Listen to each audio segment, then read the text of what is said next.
राष्ट्रीय सुरक्षा सल्लागार अजित डोवाल यांनी इराणच्या इस्लामिक रिपब्लिकच्या सर्वोच्च नेत्याचे प्रतिनिधी डॉक्टर अली अकबर अहमदियान यांच्याशी चर्चा केली।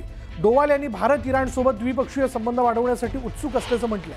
त्यांनी इराणच्या सततच्या मदती आणि पाठिंब्याबद्दल आभार मानलेत। भारत पाक तणावाच्या पार्श्वभूमीवर इराण आणि भारतातील ही चर्चा महत्त्वाची मानली जाते।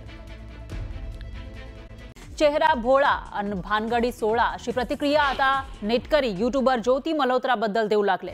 सध्या सोशल मीडिया असो की लोकल ट्रेन असो किंवा झाडावरचं पार, सगळीकडे एकाच नावाची चर्चा सुरू आहे, ते म्हणजे ज्योती मल्होत्रा। पाकिस्तानसाठी हेरगिरी केल्याच्या संशयाखाली हरियाणातील हिसारमधून यूट्यूबर ज्योती मल्होत्राला अटक झाली आहे। हरियाणातल्या सर्वसामान्य घरातील ज्योती पाकिस्तानी दूतावासातील अधिकारी आणि ISIच्या संपर्कात आली तरी कशी, याबाबत मोठमोठे खुलासे समोर येऊ लागले। गेल्या वर्षी 2 वेळा ज्योतीने पाकिस्तानचा दौरा केला होता। तिथं तिची आलिशान बडदास्त ठेवण्यात आल्याची ही माहिती आहे। तर भारत पाकिस्तानमध्ये तणावाची स्थिती असताना सीमेवर सैन्य प्राणाची बाजी लावून कर्तव्य बजावतायत। अशातच देशातील यूट्यूबर ही पाकिस्तानची हेर असल्याचं पोलीस तपासात निष्पन्न झालंय। हरियाणामधून हेरगिरीच्या आरोपाखाली पकडलेली यूट्यूबर ज्योती मल्होत्रा गेल्या वर्षी 2024 मध्ये 2 महिन्यांच्या आत पाकिस्तान आणि नंतर चीनला गेली, तेव्हा सुरक्षा एजन्सीच्या रडारवरती आली होती। तिच्या ट्रॅव्हल विथ जो या यूट्यूब चॅनलला याची पुष्टी केली आहे। दरम्यान दुसरीकडे ज्योतीवरील आरोप तिच्या कुटुंबानं फेटाळून लावले। यूट्यूबर ज्योती मल्होत्रा हिला हेरगिरीच्या संशयाखाली अटक करण्यात आली आहे। आता याच संदर्भात ओडिशामधील पुरीमधील एका महिलेचीही चौकशी केली जाते। तर पोलीस आणि IBच्या पथकाकडून या महिलेची चौकशी केली जाते। या महिलेचे ज्योती मल्होत्राशी संबंध होते का, ती सुद्धा हेरगिरी प्रकरणात सहभागी आहे का, याचा तपास सुरक्षा दलांकडून केला जातोय।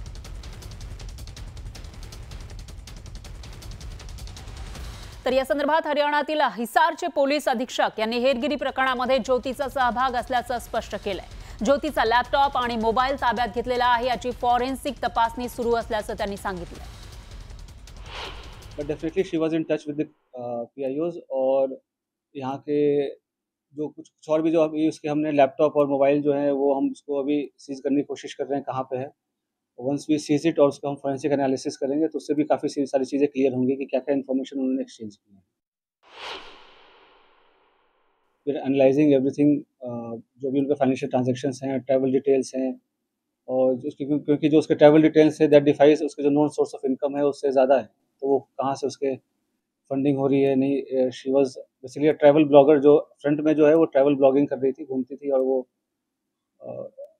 होता क्या है, जैसे यंग लोग हैं उनको पता नहीं होता कि क्या सही है क्या गलत है, तो शेयर्स, व्यूज़ और लाइक्स और उसके फॉलोअर्स के चक्कर में they fall into such trap.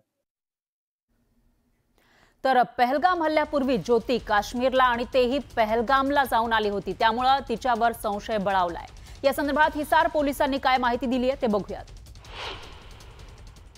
अभी वो पूछताछ चल रहा है। पहलगाम हमले के पहले बिल्कुल गई थी, उसके पहले वो मतलब उसके आसपास वो पाकिस्तान भी गई थी, तो इसमें आपस में क्या लिंकेजेस हैं वो हम स्टैब्लिश कर रहे हैं।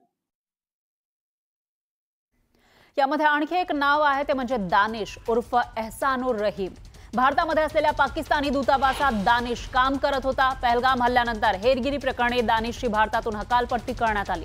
ज्योती याच दानिशच्या संपर्कात होती आणि याच दानिशनं तिची पाकिस्तानमध्ये जाण्याची व्यवस्था केली आणि फंडिंग केल्याचं बोललं जात आहे। मुळात दानिश हा ज्योती मल्होत्राचा हँडलर असल्याचंही बोललं जात आहे। ज्योती जमा केलेली माहिती दानिशला पुरवत होती अशी ही माहिती आहे। त्यासोबतच आपल्या व्हिडिओच्या माध्यमातून ज्योती पाकिस्तानचा नरेटिव्ह पसरवत असल्याचाही आरोप तिच्यावर आहे। त्यामुळे ज्योतीच्या मागे खरा मास्टरमाइंड हा दानिशच असल्याचा संशय तपास यंत्रणांना आहे। तर ज्योतीचा आणखी एक व्हिडिओ संशयाच्या भोवऱ्यात आहे। पाकिस्तानात असलेल्या करतारपूर साहिब कॉरिडॉरला ज्योतीनं भेट दिली होती। यावेळी तिनं पंजाब प्रांताची मुख्यमंत्री मरियम नवाजची मुलाखतही घेतली होती। हीच मरियम नवाज युद्धजन्य परिस्थितीमध्ये भारताविरोधात गरळ ओकत होती, तर भारताला आण्विक हल्ल्याच्या पोकळ धमक्या देत होती। ही मरियम नवाज पाकिस्तानचे माजी पंतप्रधान नवाज शरीफ यांची मुलगी आणि सध्याचे पंतप्रधान शहबाज शरीफ यांची पुतणी आहे। भारतातील एका सामान्य यूट्यूबरला पाकिस्तानमधील मोठी महिला नेता मुलाखत देते कशी, याबाबत संशय व्यक्त केला जातोय। अशा मुलाखतीमधूनच पाकिस्तानचं खोटं नरेटिव्ह पसरवलं जात होतं।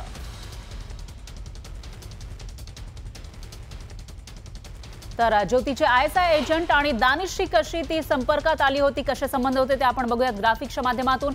ISIच्या शाकीर राणा शहबाजची ओळख दानिशनंच करून दिल्याचा संशय आहे। तर शाकीरचा नंबर जट रंधावा म्हणून मोबाईलमध्ये सेव्ह होता ज्योतीच्या आणि गोपनीय मेसेंजरच्या माध्यमातून ISIशी ती संपर्कात होती अशी माहिती आहे। ISI जी पाकिस्तानची यंत्रणा आहे। तर 2023 मध्ये व्हिसा मिळवण्यासाठी पाक दूतावासात दानिशची भेट तिने घेतलेली होती। ज्योतीची दानिश सोबत ओळख वाढली अशी ही माहिती आहे। तर दानिशच्या सांगण्यावरून ज्योती पाकिस्तानात गेली होती अशी ही माहिती आहे। पाक दौऱ्यासाठी दानिशकडून फंडिंग केलं गेलं होतं असाही दावा केला जातोय। तर ज्योती चौथ्यांदा पाकिस्तानमध्ये जाण्याच्या तयारीत होती। याआधी 3 वेळा ती जाऊन आली होती आणि पाकमध्ये अली अहमान हा ज्योतीचा गाईड होता अशी ही माहिती आहे।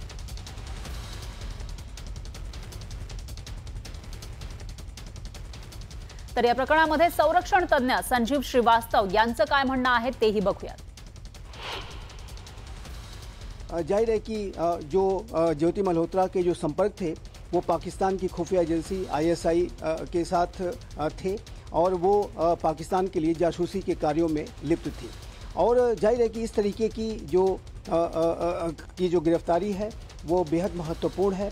इस तरीके से जो देश के खिलाफ ही काम करने वाले जो देश के जो गद्दार हैं, ट्रेटर्स हैं, उनके खिलाफ भी सख्त से सख्त कार्रवाई होनी चाहिए।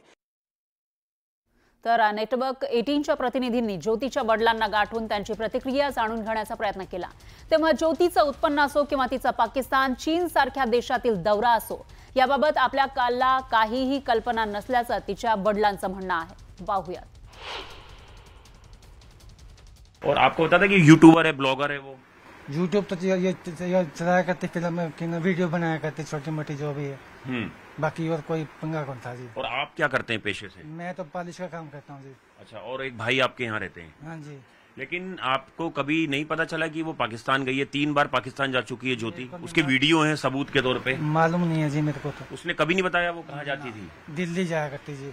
अच्छा, दिल्ली में रहती थी? दिल्ली जाया करती, जब भी जाया करती तो कहती मैं दिल्ली जा रही। उसने कभी नहीं बताया कि विदेश में जो यात्रा की उसने किन किन देशों की? नहीं मेरे को नहीं पता इस चीज का। वो कश्मीर भी गई थी हाल फिलहाल, अभी उसने कुछ बताया था? ना, मेरे को नहीं पता जी। इतने देशों की यात्रा कर रही है, इतना पैसा कहाँ से आता था? आपने कभी पूछा उसके रहन सहन को लेके? नहीं, मैंने नहीं पूछा जी। तर ज्योती मल्होत्राची तपास यंत्रणांकडून कसून चौकशी सुरू आहे। त्यामुळे तिच्या संदर्भात अनेकांची चौकशी तपास यंत्रणांकडून केली जाते। ज्योती मल्होत्रानंतर आता पाकिस्तानी गुप्तहेर प्रकरणाची लिंक ओडिसापर्यंत पोहोचली आहे। या प्रकरणी गुप्तचर यंत्रणा IB ना ओडिशातील प्रियंका सेनापतीला ताब्यात घेतलंय। कालपासून तिची अज्ञात स्थळी चौकशी केली जाते। तर हेरगिरी प्रकरणामध्ये अटक केलेल्या ज्योती मल्होत्रासोबत तिचे कनेक्शन असल्याची माहिती पुरी पोलिसांना मिळाली होती। त्यानंतर पोलिसांनी ही कारवाई केली। प्रियंका सेनापती सुद्धा हेरगिरी प्रकरणामध्ये सहभागी आहे का याचा तपास सुरक्षा दलाकडून केला जातोय।